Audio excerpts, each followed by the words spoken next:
Welcome back to the deep dive. Today we are unpacking a concept that honestly sounds like it was ripped straight out of a cyberpunk novel, but it's the engineering reality knocking on our front door. It's this idea of ubiquitous intelligence. It does sound a bit ominous, doesn't it? Like the walls have ears. Yeah. But in the engineering world, it's kind of the holy grail. It's the dream of the last decade. Right, the dream that every single device, from a security camera deep in a remote forest to a tiny sensor on a factory floor, isn't just recording data, but is actually understanding it. You know, a brain in every light bulb. But as we dug into the stack of sources for today, we found that making things smart is actually, well, it's the easy part. Keeping them alive, that is the nightmare. It really is. We are looking at a fundamental conflict in, like, physics and economics today. The fundamental conflict of the Internet of Things. Okay. On one hand, you have this desire to run these massive brain-like AI's deep neural networks on everything. But on the other, you want to run them on tiny batteries with cheap chips in places where you can't just plug in a fan. It's the classic champagne taste on a beer budget problem, but for computing. You want a supercomputer, but you're powering it with a watch battery. Exactly. And the stack you brought today is fascinating because it attacks this problem from two completely different angles. We have sort of a software wizard and a hardware bodyguard. I love that framing. Let's introduce the lineup. First, representing the software side, we've got a 2026 doctoral thesis by Isaac Sanchez-Leal. It's titled Partition Deep Neural Network Inference on Resource-Constrained IoT Devices. It's a mouthful, but the ideas inside are radical. He's proposing we turn video data into what, to our eyes, looks like garbage. Just digital noise to save battery, and then use a second AI to hallucinate the details back. We are definitely going to spend some time on hallucinating details because that sounds like magic. And then on the hardware side, we have a pitch deck from a company called AI Chip. They're part of the NVIDIA Inception program. And their argument is basically, your fancy software is cute, but it doesn't matter if the device physically crashes. Right. They're all about power governance. Wow. Less about the algorithm, more about the electricity keeping the algorithm alive. Yeah. So let's start with the wizardry. The thesis sets up this deployment dilemma. I think most people, myself included, assume that if you have a smart security camera, the camera is doing the thinking. Sees a burglar, sends an alert. Simple. That's the all-in node approach. And yes, logically it's simple, but physically it's fatal for a battery. Running a modern CNN, a convolutional neural network, takes billions of calculations per second. Billions. Yeah. You do that on a AA battery, your smart camera is smart for about 15 minutes, and then it's a brick. Okay, so option one is a dead end. The alternative is the dumb camera, right? Just record everything and send it all to the cloud. Let the big servers at Amazon or Google do the work. That's all in server. But now you've just traded a battery problem for a bandwidth problem. Ah. Streaming 4K video 247. That eats up data plans, it clogs the network. And the lag, the latency has to be terrible. Oh, it is. If you're trying to stop a factory machine before it hurts someone, you can't wait for the video to go to a server in Virginia and come back. True. So that leads us to option 3, which for a long time was seen as the holy grail partitioning or, split computing. The Goldilocks zone. You just cut the AI in half, do a little bit of work on the camera, then send that smaller package to the server to finish up. Sounds perfect. It does sound perfect. And for years, researchers thought, great, we just need to find the right place to cut the network. But Sanchez-Leal's thesis finds this massive roadblock. He calls it the structural barrier. This was the part that really surprised me. I assumed if you process an image halfway, the data gets smaller. You start with a big photo, and it eventually becomes a tiny label like cat. So cutting it in the middle should save data, right? You would think so. Yeah. But deep neural networks, they behave differently. Think of a compressed sponge. When you add water, it expands. Okay, I'm with you. When you feed an image into a CNN, the first thing it does is extract features, edges, textures, colors. It creates these things called feature maps. And in those early layers, the data volume explodes. It gets bigger. Much bigger. The thesis calls this Demax day. The data in those middle layers can be way larger than the original photo, the D dollars. Wow. So if you cut the network there, you aren't saving bandwidth. You're trying to transmit more data than if you'd have just sent the original picture. That is so counterintuitive. You're burning battery to do work on the device, and you're making the file size larger. Exactly. It's the worst of both worlds. So the middle ground is a trap. It is, if you stick to the standard way of doing things. The thesis points out this is really driven by input resolution. The bigger the image, the worse the explosion gets. So we can't do it on the device, can't send it to the cloud, and can't split it. Are we just stuck? We would be if we played by the rules. But this is where Sanchez-Leal introduces the co-design strategy.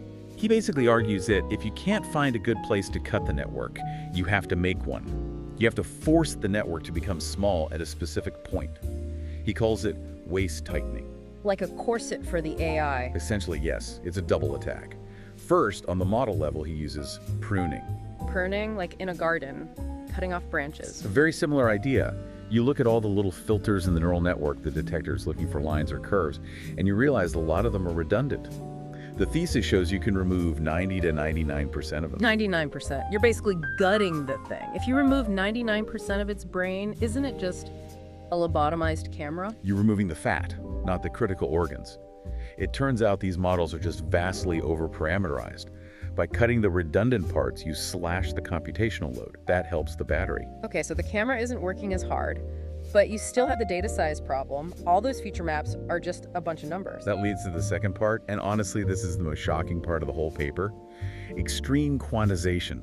Quantization is just rounding numbers off, isn't it? Like turning 1.234 into just 1.2? Usually, yes. But here they go to the absolute extreme. They go to 1 bit. 1 bit.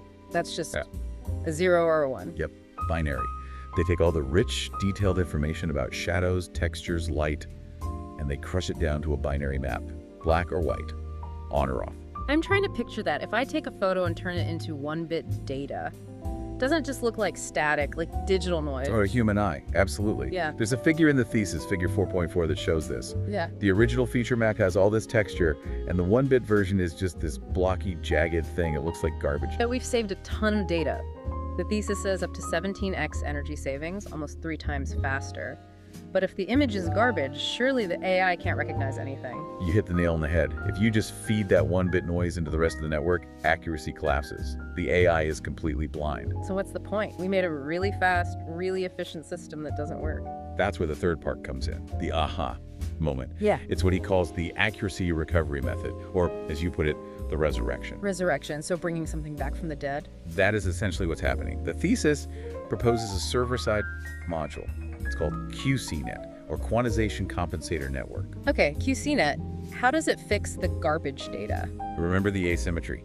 The little IoT node is weak, but the server's super powerful, so the node sends that tiny 1-bit garbage data, takes almost no energy. Right. The server gets it. But before it does anything else, it passes that data through QCNet. And QCNet does. What exactly? It reconstructs the features.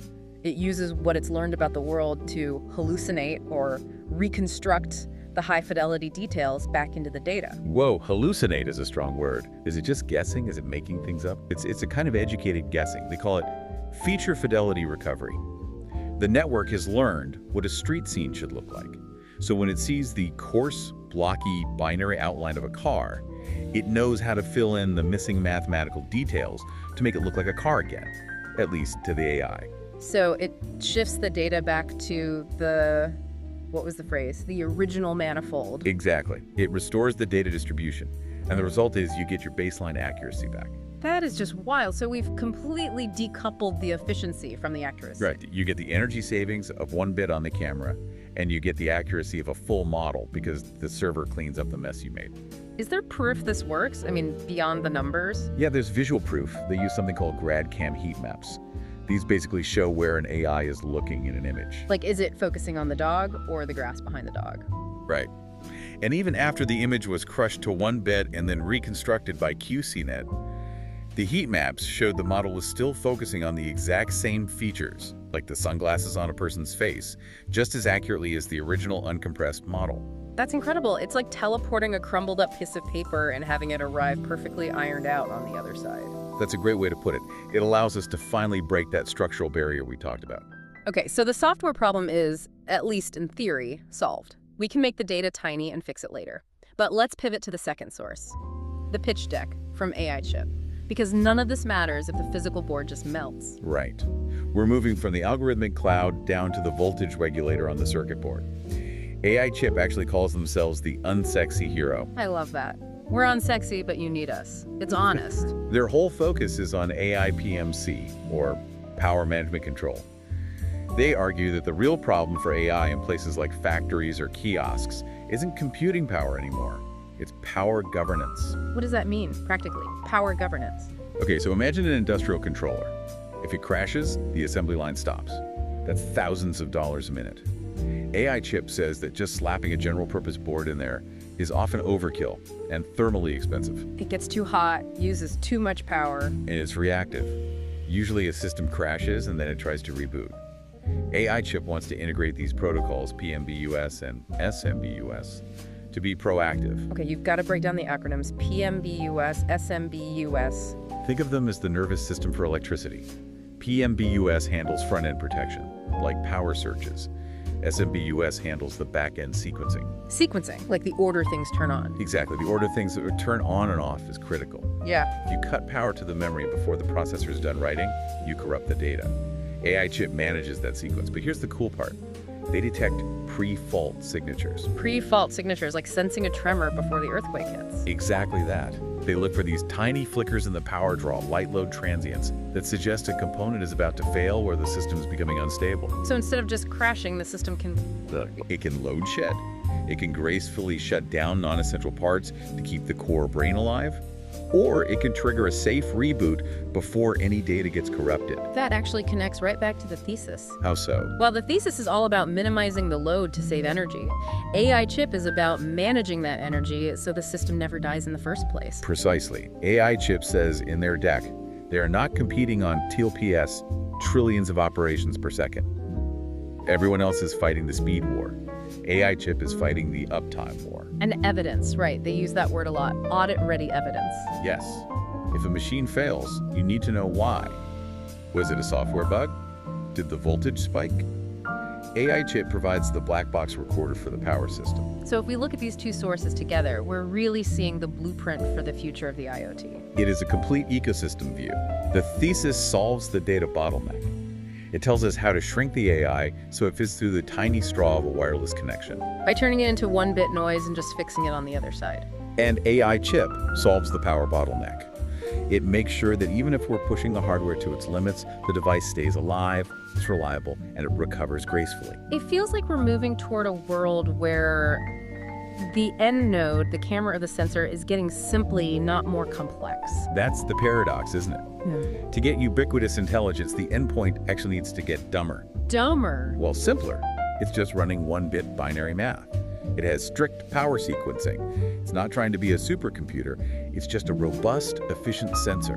The intelligence is actually distributed, reconstructed by the server, and kept alive by the power controllers. It's like the node is a zombie. It's barely thinking, just moving data, kept alive by the power controller, while the server is the ghost in the machine doing the actual thinking. That's a vivid image, but yeah, it's pretty accurate. The complexity is hidden in the architecture, not in the device itself. So here's where my mind goes with this.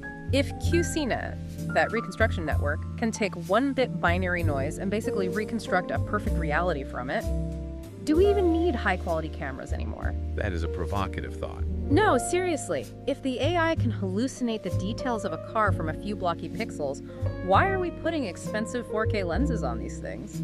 Could the future of photography just be sensing noise and letting an AI imagine the rest? It completely blurs the line between seeing and generating, doesn't it? If the AI is filling in the gaps based on what it knows a car should look like, is it seeing that specific car or just an ideal version of a car? Right. If the car has a dent in the fender, does the one-bit map capture that? Or does the AI smooth it out because its model says cars shouldn't have dents? That is the danger of this kind of reconstruction. You might lose the anomalies, and in security or industrial inspection, the anomaly is the only thing you care about. But for just counting traffic or people in a room. For those, you absolutely don't need 4K. You just need enough noise for the AI to get the gist of the scene. We might see a future where cameras don't even produce images that they can recognize. They just produce data streams optimized for machines. That's deep.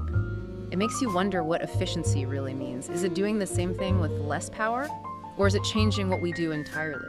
In this case, I think it's the latter. Yeah. We're redefining vision to fit the battery. We're trading optical truth for semantic understanding.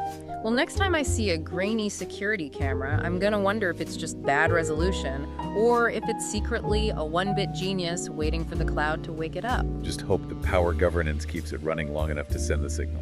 Indeed. It's a brave new world of noisy data and smart power. Thanks for unpacking this with us. A pleasure. And to you listening, next time you look at a smart device, ask yourself, is it really smart? Or is it just really good at being efficiently dumb? Catch you on the next deep dive.